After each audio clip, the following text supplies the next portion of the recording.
What many expect to be the final major policy battle of the 117th Congress is unfolding on Capitol Hill this week as legislators negotiate the fiscal year 2023 Omnibus spending bill, a package which could be as high as $1.7 trillion. Now, the current continuing resolution funding the government expires this week.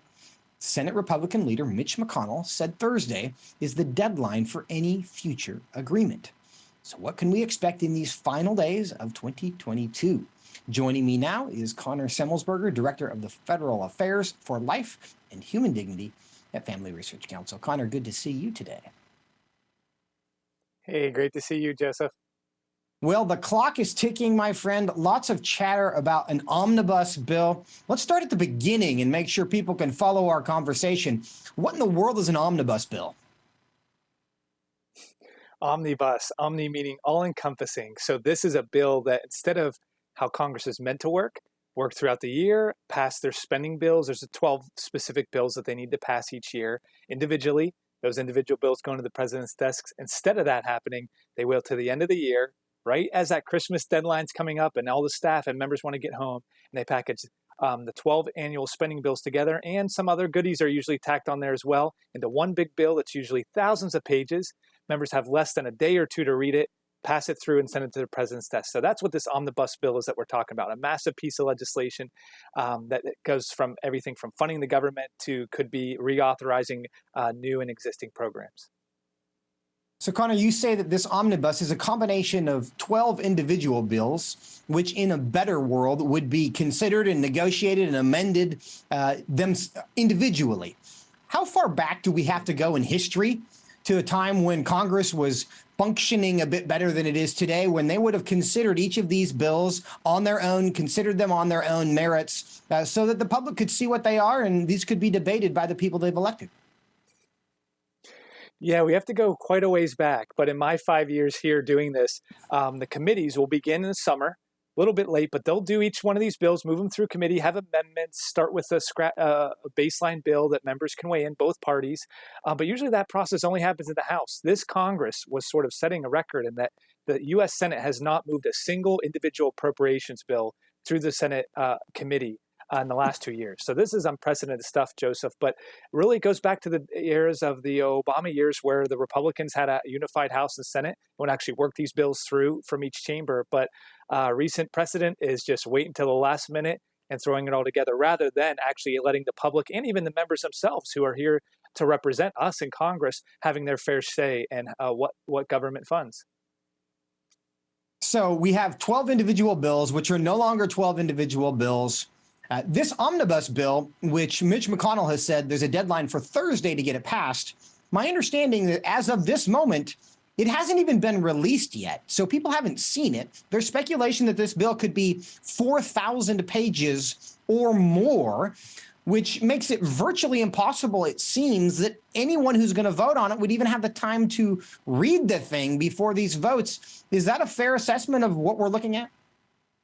Yeah, that's very fair. Here we are, evening hours on Monday, and still no text. Now, we expect something to come out the next day because they have to hit that time window in order to get it through the process by the end of the week. So we might expect something even in the middle of the night. We might see text dropped when no one's looking. But you're right, 4,000 pages. I mean, I, for a living, am supposed to read legislation and help amend it and draft new legislation.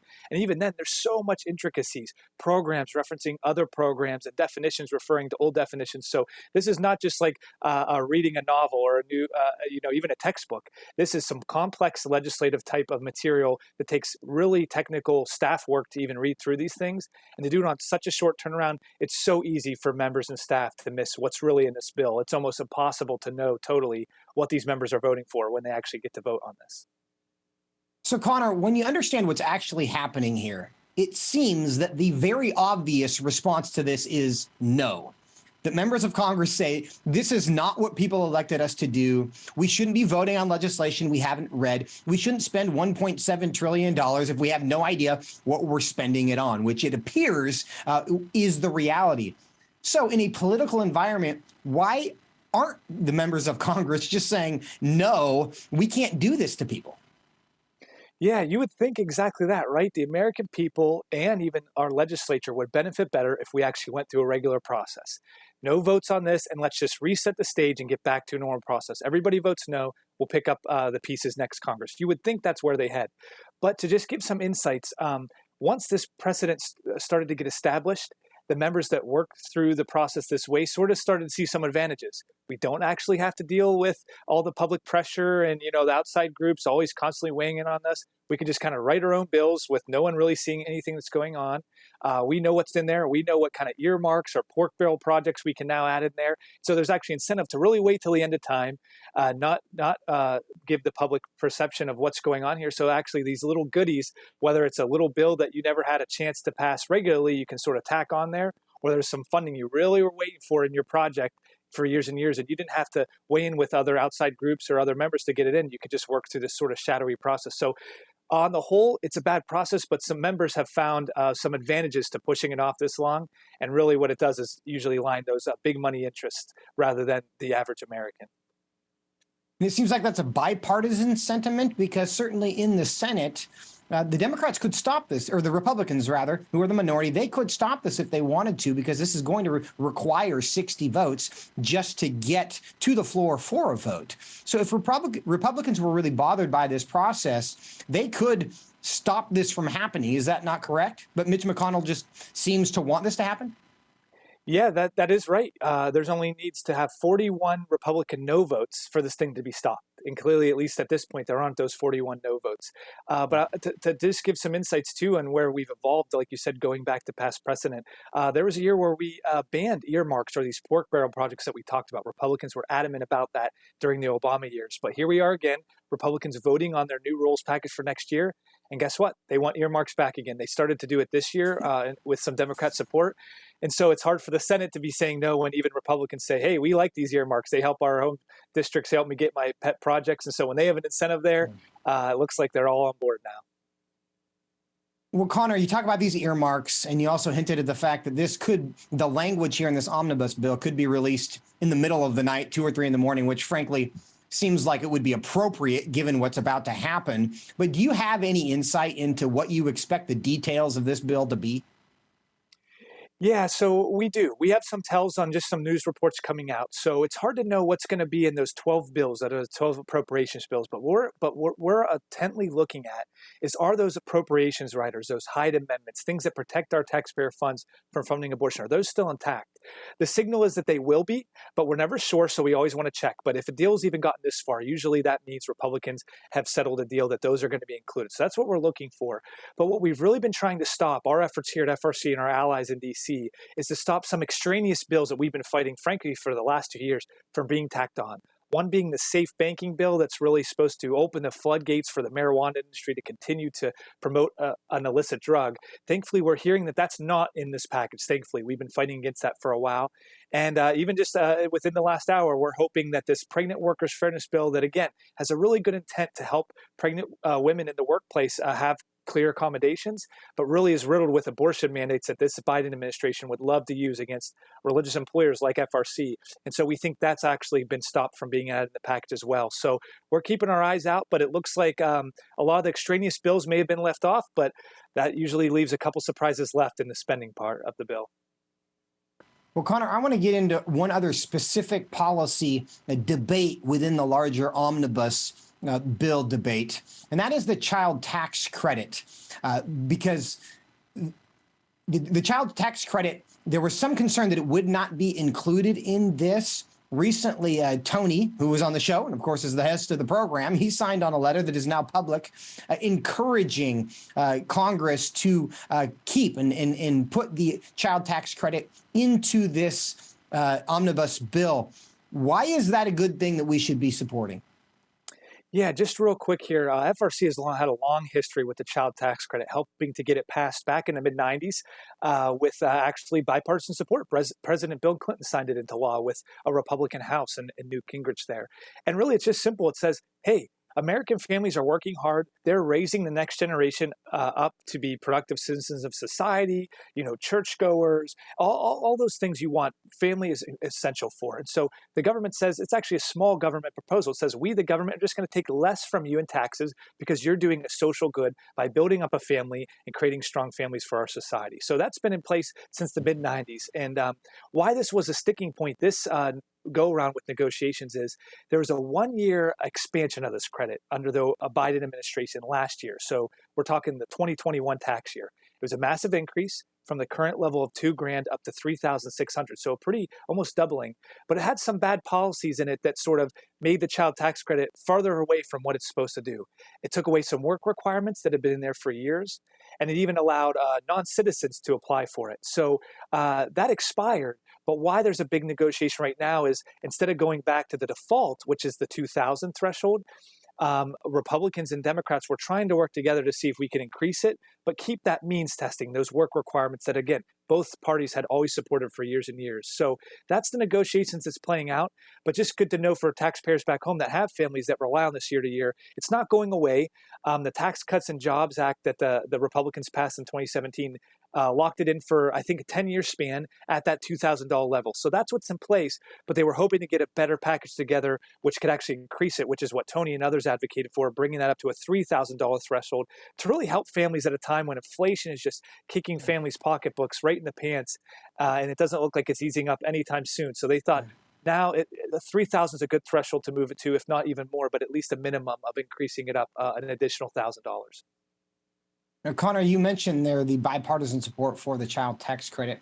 That support, however, is not universal.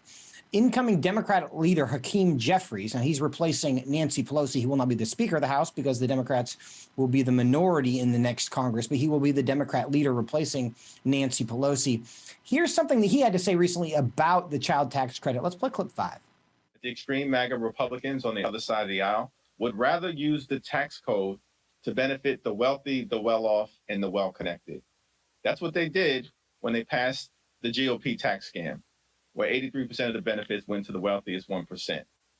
But in connection with our effort as Democrats to stand up for low-income families, working families, and middle-class families, the extreme MAGA Republicans have a problem with the child tax credit. Now, setting aside all the times he says extreme MAGA Republicans, because he's clearly been trained on that front, what's your reaction to kind of the way he's describing the tax policies between the Republicans and the Democrats? Yeah, it really is the opposite of what he plays out there. The 2017 bill was, yes, it had incentives for businesses. It did have tax cuts for larger corporations. That is true. But two major policy planks that really helped working families, and not a single Democrat voted for it when that bill passed. The first was what I just talked about. It expanded the child tax credit to $2,000, made it a much larger portion refundable, and kicked it out for an extra 10 years. So it was a good family-friendly policy, and that's what we're working under now. This came from the 2017 tax bill. And secondarily, it simplified the tax brackets for individual and single families. It simplified them. It lowered a lot of the lower brackets. I, as a young married man, came into the tax as a taxpayer right at this time too. So I saw those direct benefits of the tax code really helping working families at the lower tax brackets save money in their taxes every year. It made it a lot simpler. So that is really them working for the hardworking families. And now it's the Democrats trying to sort of flip this thing around. Instead of actually making for hardworking families, they just want to send it to families, not if you're working.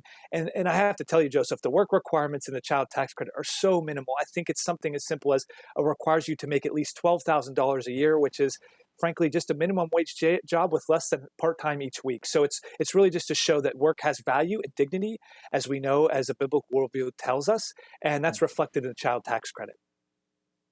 Well, Connor, I have 4 little tax credits myself, and so I hope that your tribe may increase but the least important reason you should do that is because of the opportunity to take advantage of the tax credits that they come with. But Connor, one last question for you. What's the difference between a pro-family child tax credit and basically a handout from the government to pay people to have children? Yeah, I have to tell you this one, Joseph. My main area here is the life issue. And what we've seen post-Roe is that family is so instrumental to stopping abortion in our country. And part of that is reducing single motherhood and really helping single mothers out instead of just having the father replaced by government benefits. Help her get married and find someone to care for her and her children. So this is something that pro-family policy really does. We did this in welfare reform in the mid-90s. And again, we have a work requirement in our child tax credit still today. So pro-family welfare policy is all about building people up and establishing them to yes, they may need benefits and a little assistance here and there. With the state of the economy right now, almost everyone needs a little bit of help here at the edges, but it's really about not replacing family, but helping support families to grow and thrive in an era where families are really struggling right now. And we need to incentivize the things that are most important. Getting married, having babies, that's what you need for a community, for a family, for a society, for a culture, for a strong nation. There's nothing more important than that. We should be incentivizing that. Connor Semelsberger, thanks for your time today. Yeah, happy to be back, Joseph.